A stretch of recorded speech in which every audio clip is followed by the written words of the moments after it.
Welcome to JC show. आप बहुत गरीब परिवार से जन्म लिया आपने, मुख्यमंत्री तक कैसे पहुंचे और आज कैसा लग रहा है आपको? मैंने लाइफ में बहुत संघर्ष किया है। मेरा माँ अपना 13 महीना में मर गया, मैं चेहरा भी नहीं दिखा। और फादर मेरा 5.5 से 6 साल में मर गया। फादर का भी प्यार नहीं मिला, कोई भाई बहन अपना नहीं है, दूसरी माँ का है। तो मैंने ₹1.5 का हजरा से शुरू किया। मैंने ₹1.50 पर डे का हजरा करके मैंने काम किया। ₹2 का पर डे का बोझा बुक के हमने अपना करियर शुरू किया। इसलिए मैंने रेगुलर पढ़ाई नहीं कर पाया। मैंने एडल्ट एजुकेशन सेंटर से पढ़ाई किया, साक्षरता मिशन राष्ट्रीय पाठशाला जो होता है वहाँ से पढ़ाई किया। तो दिन को मैं कारपेंटरी काम करता हूँ। मैं काठ का पूरा काम कर सकता हूँ, टिम्बर का जितना कुर्सी, टेबल, सोफ़ा, अरना, चारपाई सब बना सकता हूँ। तो मैं वो ₹1.5 में काम करता हूँ। ₹45 मंथली मिलता था स्टाइपेंड। तो दिन को मैं कारपेंटरी काम करता हूँ और रात को हम राष्ट्रीय पाठशाला में जाता हूँ। तो ऐसे करके पढ़ाई करके मैंने 1.5 साल पढ़ाई किया। फिर मेरे को डे स्कूल में टेस्ट लिया, तो मैं क्लास 1 से डायरेक्ट क्लास 6 में ज्वाइन किया। जब मैं क्लास 6 में ज्वाइन किया तो दिन को मैं स्कूल जाता हूँ, रात को मैं हमारा वहाँ में लोवेस्ट जो एडमिनिस्ट्रेटिव यूनिट होता है, सर्कल ऑफिसर होता है, CO बोलते हैं, उसके ऑफिस में शाम को मैं झंडा उतारता हूँ 5 बजे और सुबह में झंडा चढ़ाता हूँ। रात को वहाँ चौकीदारी करता हूँ रात भर बरामदा में। और CO ऑफिस के बगल में हमने अपना झोपड़ी बनाया, खेल का घर बेम्बू का। वहाँ रात भर अपना पढ़ाई भी करता हूँ और ड्यूटी भी करता हूँ। तो ऐसे करके वहाँ ₹212 मंथली मिलता था हमको। तो ऐसे करके मैंने अपना पढ़ाई किया। फिर लोकल वहाँ क्लास 6, 7, 8 पढ़ा है। फिर 9, 10 हाईलैंड पढ़ा। फिर 11, 12 TU में पढ़ा। तो मैंने अपना करियर जो है बिजनेस से शुरू किया। ₹400 से मैंने ओबी टाइप बिल्डिंग बनाया। फिर ऐसे करके रोड बिल्डिंग्स बहुत बनाया मैंने, 54 बिल्डिंग्स बनाया, सड़क बनाया। तो जब मैं क्लास 11 पहुँच गया, मेरा पास में 4 ट्रक गाड़ी था अपना खरीद के। तो ऐसे करके हमने अपना करियर शुरू किया। मैंने ग्रेजुएशन पास किया, फिर लॉ ज्वाइन किया। मैं 10 महीना लॉ पढ़ा है। फिर इलेक्शन आया, फिर ज़बरदस्ती पब्लिक ने हमको पॉलिटिक्स में धकेल दिया। मेरे को पॉलिटिक्स इतना वो नहीं अच्छा लगता है, क्योंकि मैं ट्राइबल स्टाइल में रहता हूँ, सीधा बोलता, सीधा काम करता हूँ। तो पॉलिटिक्स में जो झूठा वादा, झूठ बोलना और तेल मसाला लगाना मेरे को नहीं आता है। तो इसलिए हम कभी कभी सोचता है हम फिट नहीं है, लेकिन मैं सच्चा दिल से करता हूँ। तो यहाँ जो है मेरा ईमानदारी, मेरा मेहनत और मैं अपना प्रिंसिपल में काम करता हूँ। तो ईमानदारी, मेहनत और सच्चा मन से मैं काम करता हूँ, यही यहाँ तक मेरे को लेके आया। तो पहला चुनाव कब लड़ा? मार्च 1995 में लड़ा। पहले बार ही मैं इलेक्शन जीता, पहले बार ही मैं मंत्री बन गया। तो कंटिन्यू मैं 23 ईयर्स से मैं मिनिस्टर के रूप में काम किया। और मैं ही वो MLA हो जो 5 चीफ मिनिस्टर्स के साथ में मंत्री के रूप में काम किया। विभिन्न भागों में हमने काम किया। मैं डिप्टी मिनिस्टर फाइनेंस रहा, फिर मिनिस्टर स्टेट फाइनेंस रहा, फिर कैबिनेट मिनिस्टर फाइनेंस। ऐसे करके कई पदों में मैंने काम किया।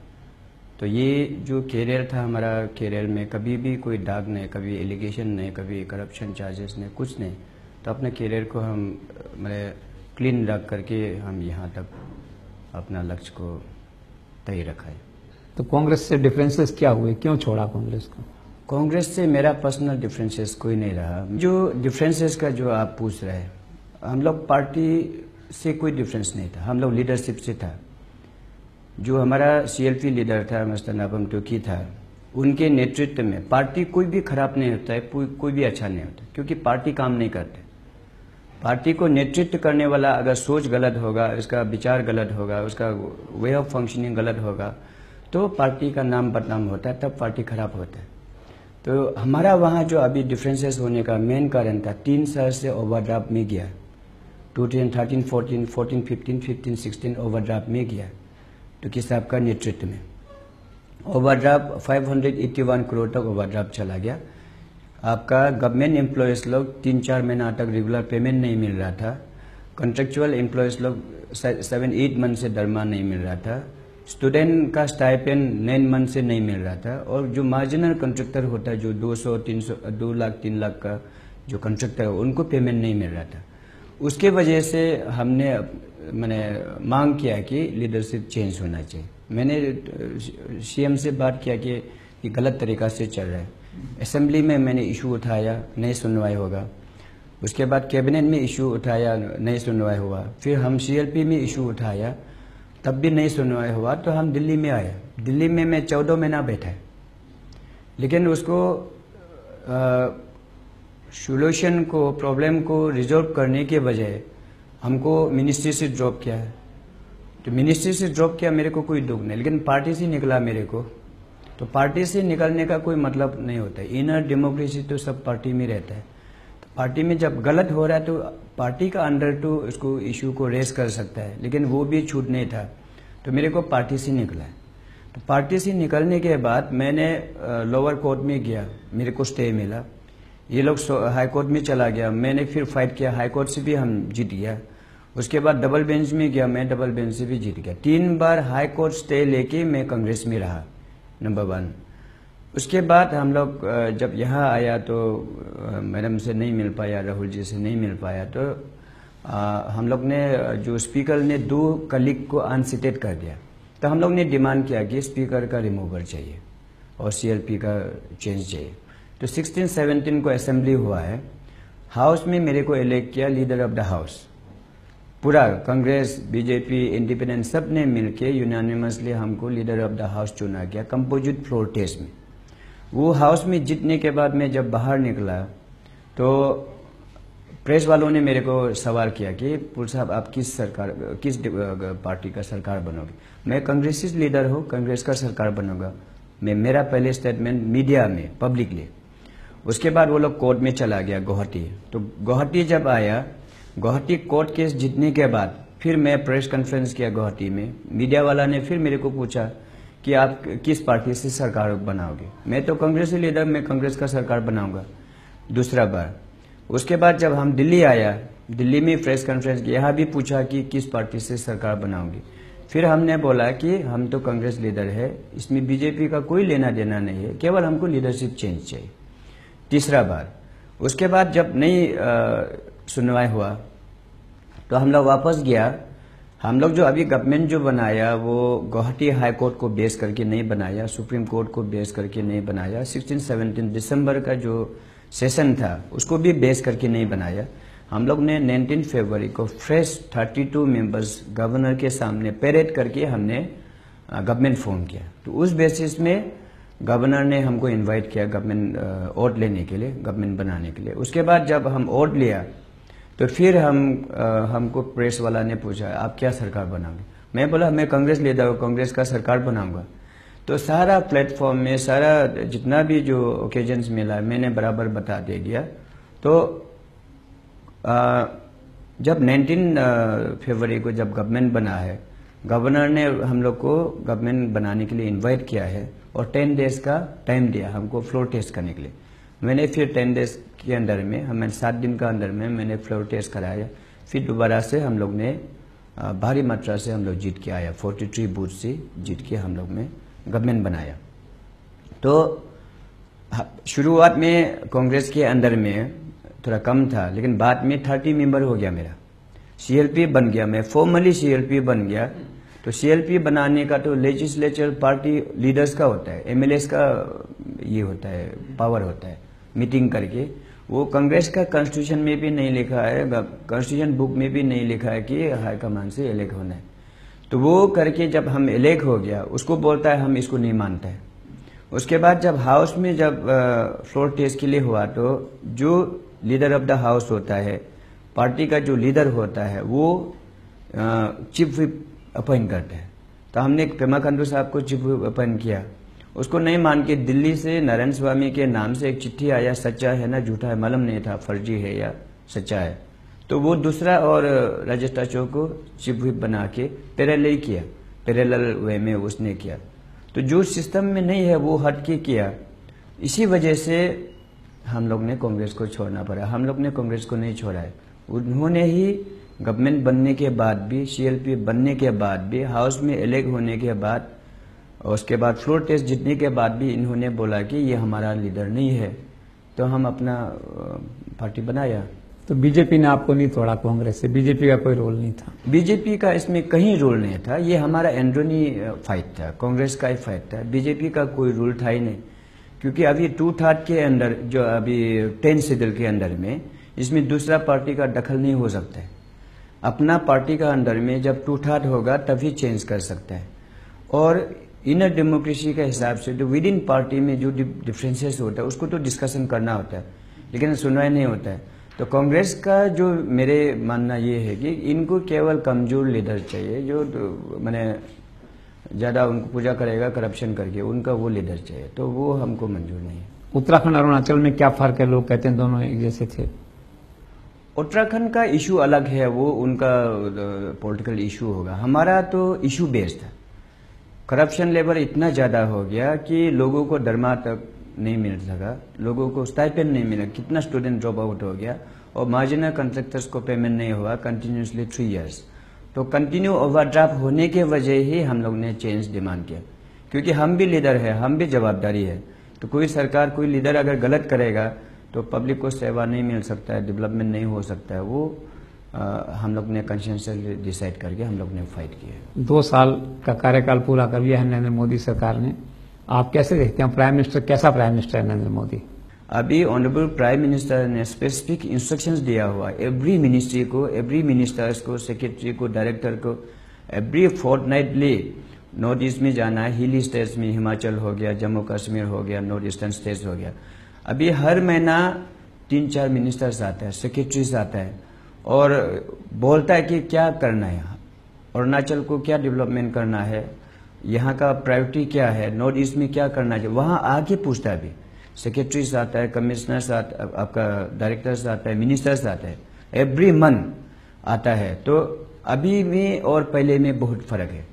तो ये जो अभी पॉलिसीज जो नीड बेस्ड में जो एडॉप्ट किया है प्राइम मिनिस्टर साहब ने, ये काम हो रहा है और हमको पूरा विश्वास है कि जो भी अभी इश्यूज लाया है, क्योंकि पहले का जो करप्शन लेवल इतना ज़्यादा था और रॉन्ग ट्रैक में जा रहा था, और पॉलिसी जो है मेजर जो सिटीज टाउन्स का को बेस करके जो बनाया, इसने अभी नीड बेस में जो कन्वर्ट किया, उससे छोटे छोटे जो स्टेट्स है, जो डेवलपिंग स्टेट्स है, उनको भी फायदा होगा। आसाम में आज एक तरह से आपकी ही सरकार है, अरुणाचल में आपकी सरकार है, एक जैसी सरकार, एक जैसे मुख्यमंत्री।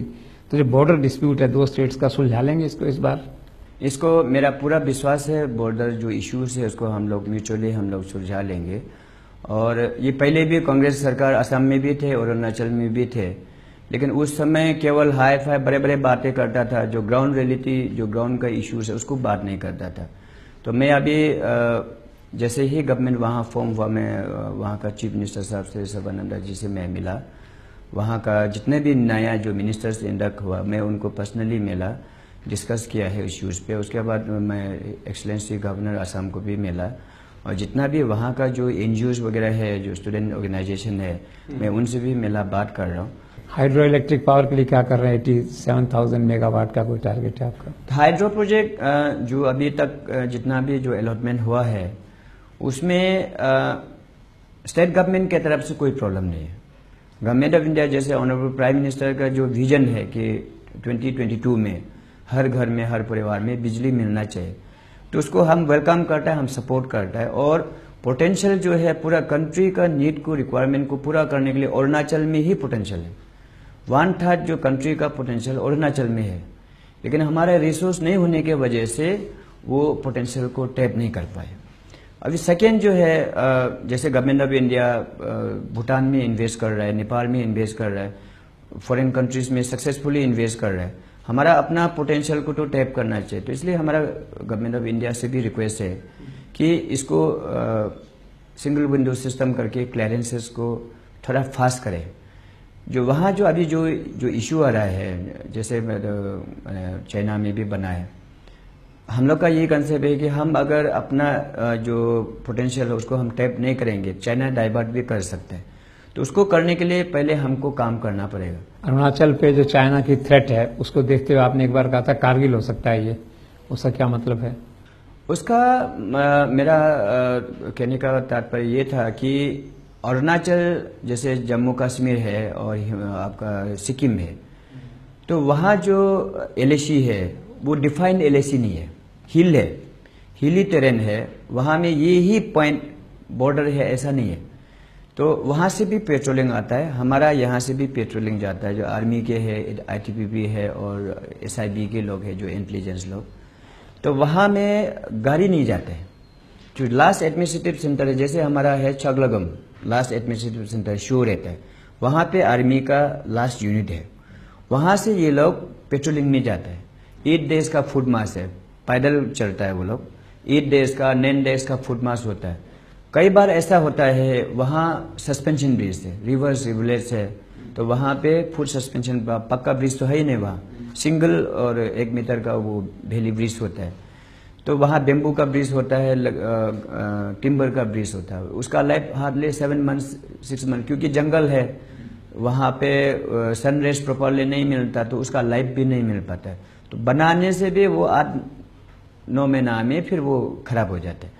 तो वहाँ पे आरसीसी कार्वर्ड नहीं है, आरसीसी ब्रिज नहीं है, बेम्बू का लकड़ी का ब्रिज बनता है टेम्परी। तो वो टूटा पड़ा रहने से, फोटो ट्रैक प्रॉपर नहीं होने से ये लोग वो 9 स्टेज में नहीं पहुंच पाते। कभी 3 कैम्प में रह के आता है, कभी 4 कैम्प में रह के आता है, लेकिन होता होगा रिपोर्टिंग जो है 9 कैम्प का करते हैं। तो बीच में जो 6-7 कैम्प का जो है अनकवर कभी कभी रह जाता है, वो बहुत डेंजर है। तो वो इशू के वजह से कारगिल में जो हुआ है सेम वैसे हुआ है, क्योंकि नीचे में यूनिट था आर्मी का, ऊपर में नहीं जा पाया, ऊपर से वो लोग ने इंट्रूशन किया और अपना जो अटैक किया। तो ये सेम सिचुएशन अरुणाचल में, सिक्किम में, जम्मू कश्मीर कहीं भी हो सकता है, क्योंकि वो डिफेंस जैसे बांग्लादेश के पास है, आपका राजस्थान में है, वो तो बॉर्डर डिफाइन है, वहाँ फेंसिंग लगा हुआ है कि ये इंडिया है, ये बांग्लादेश है। वो हमारा वहाँ ऐसा नहीं है। और सबसे मैंने चिंता की बात यह है कि उस पार में हेलीपैड बिल्कुल बॉर्डर के पास आ गया, रोडवेज बिल्कुल बॉर्डर के पास आ गया, रेलवेज बिल्कुल बॉर्डर के पास आ गया। लेकिन हमारा अभी ये गवर्नमेंट कर रहा है, पिछले जो सरकार थे और नेहरू का समय में जो कंसेप्ट था कि बॉर्डर पॉइंट पे अगर हम रोड ब्रिज इंफ्रास्ट्रक्चर क्रिएट करेंगे तो वो इनिमी आगे यूज करेगा, ये कंसेप्ट बहुत गलत था। इसके वजह से 62 एग्रेशन में बेडली मैंने ह्यूमिलेशन हुआ, डिफीट हुआ। मेरा ही एरिया है वो जो वालोंग जो है, नामटी प्लेन है, जहाँ 4 डेज का कंटिन्यू फायरिंग हुआ है, मेरा कॉन्स्टिट्यूंसी, मैं खुद जानता वो एरिया को गया हुआ है। अभी भी वहाँ पे वो टूपी पड़ा हुआ है, गोली पड़ा हुआ है, पूरा जो स्ट्रेप्स पड़ा हुआ है। तो हम लोग खुद विटनेस है, वहाँ के जो सिटीजन्स है, वहाँ लॉजिस्टिक सपोर्ट नहीं था, राशन नहीं था, आर्म्स एम्युनिशन नहीं था, तभी वहाँ रोड पहुँचा है। आप वहाँ हैं, उस इलाके में हैं, चाइना के बॉर्डर पे हैं, आपकी कॉन्स्टिट्यूंसी वहाँ है, आप चीफ मिनिस्टर हैं, आपका असेसमेंट क्या है कि चाइना से कोई मेजर थ्रेट है अरुणाचल में, ऐसे छुटपुट चलता रहेगा 10-20 साल? मेरा पर्सनल जो सोच ये है कि चाइना, क्योंकि आपका गूगल्स मैप देखिए, पूरा जो अरुणाचल और कुछ पार्ट इवन मैंने आपका 4 द्वार असम का वो चाइना में दिखा रहा है, अभी भी दिखा रहा है। अभी पिछले बार अमेरिका का वो आए थे, कंसुलेट आए थे मेरे वहाँ, मैं उनको भी रिक्वेस्ट किया, वो गूगल्स तो उनका है, अमेरिका का कंपनी का है, तो वो मैप से तो कम से कम हटा दे। तो जो आप अभी जो सवाल कर रहे हैं ये बहुत ही सेंसिटिव है। वहाँ पोटेंशियल बहुत ज़्यादा है अरुणाचल में, आपका हॉर्टिकल्चर का पोटेंशियल है, एग्रीकल्चर का पोटेंशियल है, मेडिसिनल प्लांट्स का ह्यूज मैंने डिपोजिट है, माइंस एंड मिनरल का पोटेंशियल है, कोल है, ऑयल है, ग्राफाइट है, ग्रेनाइट है, डोलोमाइट है, मार्बल्स है, उसके बाद हाइड्रो प्रोजेक्ट का पोटेंशियल है, तो सीमेंट का पोटेंशियल है, बहुत ज़्यादा पोटेंशियल है, टूरिज्म का पोटेंशियल है। तो ये पोटेंशियल को देखते हुए चाइना का ज़्यादा कंसर्न है, मेरा पर्सनल जो मानना ये है। तो इसलिए ये पोटेंशियल को गवर्नमेंट ऑफ इंडिया को टैप करना चाहिए सबसे पहले, ताकि हमारा क्लेम बना रहे। और हम वैसे अरुणाचली लोग देश का, कोई भी देश का कोना से ले ले, सबसे ज़्यादा पेट्रोटिक अरुणाचली लोग हैं। पूरा मेन स्ट्रीम स्टेट में आप देखिए, बहुत स्टेट में हिंदी नहीं बोलता है, लेकिन अरुणाचल में स्पेशली सिक्किम और अरुणाचल में पूरा हिंदी बोलते हैं। और आप कहीं से भी, आप दिल्ली से, मुंबई से कोई भी वहाँ आए जो विजिटर्स है, टूरिस्ट है, उसको जय हिंद बोल के रिसीव करते हैं, जय हिंद का नारा लगाते हैं। जनता तो हिंदुस्तान के साथ ही रहना चाहती है, हिंदुस्तान के साथ है, पक्का साथ है वो। लेकिन हिंदुस्तान को हम लोग को भी अपना मान के चलना है। तो ये जो डिस्क्रिमिनेशन बिल्कुल नहीं होना है और ये गवर्नमेंट नहीं कर रहा है, ये तो मेरा विश्वास है कि इसको पूरा अच्छा से होगा। तो लेकिन उसको कनेक्टिविटी चाहिए हम लोग को, जो वहाँ पोटेंशियल होते हुए, जैसे हॉर्टिकल्चर, एग्रीकल्चर, आपका मेडिसिनल प्लांट का, वहाँ लाइमस्टोन है, आपका डोलोमाइट है, ग्राफाइट, सारा जो पोटेंशियल है हम टैप नहीं कर पा रहे क्योंकि डिस्टेंस ज़्यादा है। दूसरा कम्युनिकेशन नहीं है। यहाँ आपका बाकी जो मेन स्ट्रीम स्टेट में वहाँ 6 लेन का, 8 लेन का, 10 लेन, 12 लेन का बात करता है। यहाँ वेस्ट है, वाटर वेस्ट है, अंडरग्राउंड रोड है, फ्लाईओवर है, लेफ्ट में, राइट में, आगे पीछे रोड। हम लोग का एक सिंगल रोड में गवर्नमेंट ऑफ इंडिया दुनिया भर का क्वेश्चन करता है, वो गाइडलाइंस को मांगता है। तो ये वहाँ जो इन्वेस्टमेंट होगा वो इन्वेस्टमेंट के रूप में इन्वेस्ट करना है और सेंटिनल स्टेट है उसको प्रोटेक्ट करना है। सबसे ज़्यादा आपको जम्मू कश्मीर, आपका सिक्किम और अरुणाचल को सबसे ज़्यादा गवर्नमेंट ऑफ इंडिया को ध्यान देना चाहिए। तो ये अगर करेगा तो पूरा इंडिया सेफ है। अगर जम्मू कश्मीर, हिमाचल और अरुणाचल सेफ नहीं होगा, दिल्ली मुंबई भी सेफ नहीं होगा।